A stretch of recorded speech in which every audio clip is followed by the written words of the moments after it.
ఒక SC ST యువకుడి kidnap కేసులో గన్నవరం మాజీ ఎమ్మెల్యే వల్లభనేని వంశీ అరెస్ట్ అయ్యాడు. ప్రస్తుతానికి జైల్లో ఉన్నాడు. ఈ విషయం మనందరికీ తెలిసిందే. అయితే వల్లభనేని వంశీకి హైకోర్టు నుంచి ఊహించని అతిపెద్ద ఎదురు దెబ్బ అయితే తగిలింది. ఏదైతే ముందస్తు బెయిల్ పిటిషన్ వేసుకుంటూ హైకోర్టులో ఒక పిటిషన్ దాఖలు చేశారో దాన్ని ఈరోజు హైకోర్టు అయితే పూర్తిగా కొట్టివేసింది. ఇప్పుడున్న పరిస్థితుల్లో ముందస్తు బెయిల్ విషయంలో ఎటువంటి జోక్యం చేసుకోలేమని చెప్పి హైకోర్టు కుండ బద్దలు కొట్టడంతో వైసీపీ నేతలు ఒక్కసారిగా ఉలికిపాటుకు గురయ్యారు. వాస్తవానికి వంశీకి హైకోర్టులో ఉపశమనం లభిస్తుంది, ముందస్తు బెయిల్ లభిస్తే బయటకు వచ్చే అవకాశం ఉందని చెప్పి అందరూ భావించారు.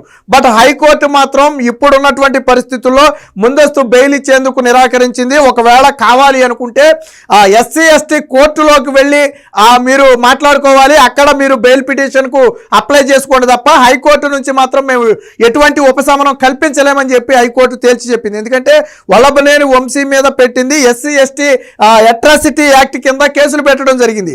సత్యవర్ధన్ అనే ఒక దళిత యువకుడిని కిడ్నాప్ కేసులో ఇదంతా జరిగింది. అసలు కిడ్నాప్ కదంతా మన అందరికీ తెలిసిందే. గతంలో టీడీపీ కార్యాలయం మీద దాడప్పుడు అతను కంప్లైంట్ ఇచ్చాడని భయపెట్టి బెదిరించి కిడ్నాప్ చేసి ఆ వ్యక్తితో నాకు సంబంధం లేదని తిరిగి చెప్పించారు. సో ఇది అసలు కేసుకు సంబంధించి. అయితే ఇప్పుడు వల్లభనేని వంశీకి ఇంకొక టెన్షన్ కూడా పట్టుకుంది. ఏంటంటే ఆల్రెడీ గతంలో కూడా ఒక 35-36 మంది హైకోర్టును ఆశ్రయించారు. ఇదే కేసులో గన్నవరం టీడీపీ కార్యాలయం మీద దాడి కేసులోనే ఒక 35-36 మంది గతంలో హైకోర్టును ఆశ్రయిస్తే హైకోర్టు వాళ్ళకి ముందస్తు బెయిల్ ఇచ్చేందుకు నిరాకరించింది. అప్పుడు వాళ్ళు విజయవాడ ఎస్సీ ఎస్టీ కోర్టును ఆశ్రయిస్తే విజయవాడ ఎస్సీ ఎస్టీ కోర్టు కూడా వాళ్ళకి బెయిల్ ఇచ్చేందుకు నిరాకరించింది. అందులో చాలా మందిని ఇప్పటికీ అరెస్ట్ కూడా చేయడం జరిగింది. ఇప్పుడు కూడా హైకోర్టు వల్లభనేని వంశీ బెయిల్ పిటిషన్ను తిరస్కరించిన నేపథ్యంలో ఖచ్చితంగా ఎస్సీ ఎస్టీ కోర్టులో కూడా ఎదురు దెబ్బ తగిలే అవకాశం ఉందని చెప్పి బలంగా భావిస్తున్నారు. ఎందుకంటే ఇంతకుముందు 36 మందికి కూడా ముందస్తు బెయిల్ ఇచ్చేందుకు నిరాకరించింది. నేను ఇందా ముందు చెప్పింది కూడా అదే. సో ఇదే కోవలో అందులోనూ ఇప్పుడు సీసీటీవీ ఫుటేజ్ కూడా పోలీసులకు లభ్యమైంది. ఇది ఒక పెద్ద ఆధారంగా మారింది.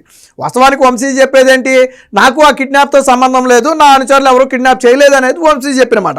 బట్ సీసీటీవీ ఫుటేజ్లో కిడ్నాప్ చేసినట్టు స్పష్టంగా కనపడింది. అందులో వల్లభనేని వంశీ అనుచరులు ఉన్నారు.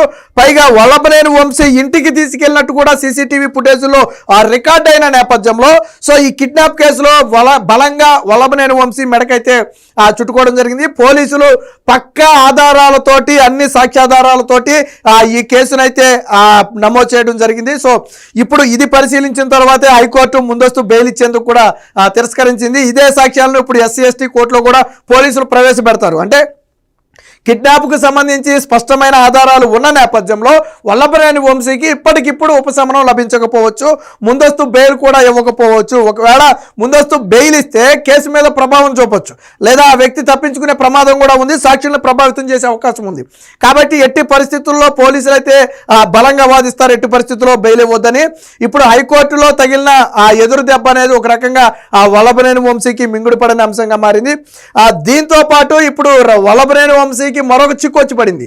ఏంటయ్యా అంటే పీటీ వారెంట్ తీసుకుని గన్నవరం పార్టీ ఆఫీస్ మీద దాడి కేసుకు సంబంధించి కూడా కోర్టులో హాజరుపరచడానికి రంగం సిద్ధం చేస్తున్నారు. ఇప్పుడు అరెస్ట్ అయింది కిడ్నాప్ కేసులో. బట్ ఇప్పుడు పీటీ వారెంట్ తీసుకుని మళ్ళీ విచారించి అరెస్టు చూపడానికి చూడబోయేది గన్నవరం పార్టీ ఆఫీస్ మీద దాడి కేసులు. అంటే కేసు వెనక కేసులు అయితే సిద్ధం చేసినట్టుగా అయితే తెలుస్తుంది. ఒకవేళ అది కూడా జరిగితే పైగా ఇప్పుడు వల్లభనేని వంశీని తమ కస్టడీకి ఇవ్వాలని చెప్పి పోలీసులు కూడా విచారణకు సహకరించడం కోసం పోలీసులు కూడా కోర్టు నుంచి తీసుకునే అవకాశం ఉంది. దాంతోపాటు పీటీ వారెంట్ తీసుకుని మళ్ళీ కోర్టు ముందు ప్రవేశపెట్టి మరొక కేసు, అంటే ఒక కేసులో బయటకు రాకముందే మరొక కేసునైతే సిద్ధం చేశారు. ఏది ఏమైనా మొత్తంగా వల్లభనేని వంశీ మెడకు బలంగా ఉచ్చు బిగుస్తుంది. ఇప్పటికే కొంతమంది ఎవరైతే గన్నవరం టీడీపీ ఆఫీస్ మీద దాడిలో పాల్గొన్నారో వారిని పోలీసులు అదుపులోకి తీసుకున్నప్పుడు వల్లభనేని వంశీ ప్రోద్బలంతోనే, నాడు ఎమ్మెల్యేగా ఉన్నటువంటి వల్లభనేని వంశీ చెబితేనే ఆయన సూచనల ప్రకారమే మేము దాడి చేశామని చెప్పి చాలామంది ఇప్పటికే వాంగ్మూలాలు కూడా ఇచ్చున్నారు. వాటన్నిటిని కూడా ఇప్పటికీ కోర్టు ముందు కూడా సమర్పించడం జరిగింది. కాబట్టి బలంగా వల్లభనేని వంశీ ఈ దాడిలో దోషిగా తేలే అవకాశం ఉంది. ఇదే కన్నా జరిగితే వల్లభనేని వంశీ ఇప్పట్లో బయటకు వచ్చే అవకాశం లేదు. వాస్తవానికి ఎస్సీ ఎస్టీ కేసుతో పాటు ఈ కిడ్నాప్ కేసు అనేది చాలా తీవ్రమైన సెక్షన్లు. సో ఇలాంటి కేసులో బయటకు వచ్చే అవకాశం అయితే ఎట్టి పరిస్థితుల్లో కనపట్లేదు. దానికి తగ్గట్టుగా ఇప్పుడు హైకోర్టు కూడా అయితే ముందస్తు బెయిల్ ఇచ్చేందుకు తిరస్కరించడం, ఇప్పుడు ఎస్సీ ఎస్టీ కోర్టుకు వెళ్ళాలని చెప్పడంతో లాయర్లందరూ కూడా ఎస్సీ ఎస్టీ కోర్టులో ముందస్తు బెయిల్ని మూవ్ చేసే ప్రయత్నం అయితే వల్లభనేని లాయర్లు అయితే చేస్తున్నారు. ఒకవేళ ఇక్కడ కూడా ఎదురు దెబ్బ తగిలితే సుప్రీంకోర్టుకు కూడా వెళ్ళే అవకాశం ఉందని చెప్తున్నారు. బట్ ఏది జరిగినా ఇందులో ముందస్తు బెయిల్ అయితే వల్లభనేని వంశీకి రాదు. గతంలో 36 మందికి కూడా తిరస్కరించారు.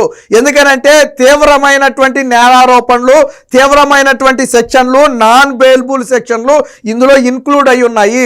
అందులో వల్లభనేని వంశీ మీద ఇంకా 2 సెక్షన్లు ఎక్కువే ఉంటాయి. అటు కిడ్నాప్తో పాటు ఇటు బెదిరింపు సెక్షన్లు, ఎస్సీ ఎస్టీ 3 రకాల సెక్షన్లు ఇందులో వల్లభనేని వంశీ మీద ఇన్క్లూడ్ అయి ఉన్న నేపథ్యంలో అంత ఈజీగా బయటకు వచ్చే అవకాశం అయితే కనపడటం లేదు. జగన్మోహన్ రెడ్డి పరామర్శించి వచ్చిన తర్వాత కొంత అంటే వైసీపీ క్యాడర్లో వల్లభనేని వంశీ త్వరలోనే బయటకు వస్తాడనే ఒక నమ్మకం అయితే నిన్నటి వరకు ఉండేది. బట్ ఇప్పుడు పరిస్థితి చూసిన తర్వాత, హైకోర్టు వ్యాఖ్యలు చూసిన తర్వాత ఖచ్చితంగా వల్లభనేని వంశీకి అయితే ఇప్పట్లో బెయిల్ దొరికే అవకాశం కనపట్లేదు. ఏది ఏమైనా వల్లభనేని వంశీ విషయంలో వైసీపీ శ్రేణులు అయితే తీవ్ర ఆందోళనకైతే గురవుతున్నట్టుగా తెలుస్తుంది. గతంలో చేసిన పాపాలే ఇప్పుడు మెడకు చుట్టుకున్నాయి. ఆ రోజు దాడి చేయటం ఎందుకు, సరే దాడి చేశారు, ఏదో కేసు పెట్టారు, దాన్ని అలా వదిలేయకుండా ఆ వ్యక్తినే, కేసు పెట్టిన వ్యక్తిని కిడ్నాప్ చేసి బలవంతంగా ఆ వ్యక్తితో సాక్ష్యం చెప్పించడం ఎందుకు, చిత్రహింసలకు గురి చేశారంట. 3 రోజులు 2 రోజులు బంధించి తీవ్ర చిత్రహింసలకు గురి చేసి చివరిగా వల్లభనేని వంశీ దగ్గరికి తీసుకెళ్లి ఇక నేను కేసు వాపసు తీసుకుంటానని చెప్పిన తర్వాత మళ్ళీ తిరిగి వాళ్లే కోర్టులో ప్రవేశపెట్టి అక్కడే సాక్ష్యం చెప్పించి అప్పుడు ఆ వ్యక్తిని వదిలేరంట. అంటే ఎంత మానసికంగా వేధించి ఆ నరకయాతను చూపించారో చూడండి. అంటే అసలు దాడి చేయటమే తప్పు, ఆ తప్పును కప్పుపుచ్చుకోవడానికి మరొక పెద్ద తప్పు చేశారు. ఇప్పుడు అసలు తప్పు కంటే కూడా ఈ తప్పు వీళ్ళ మెడకి బలంగా చుట్టుకుపోయింది. అందుకని అంత చేసిన పాపం ఎక్కడికి పోదో, కర్మ అనేది ఒకటి రాసిపెట్టి ఉంటుంది.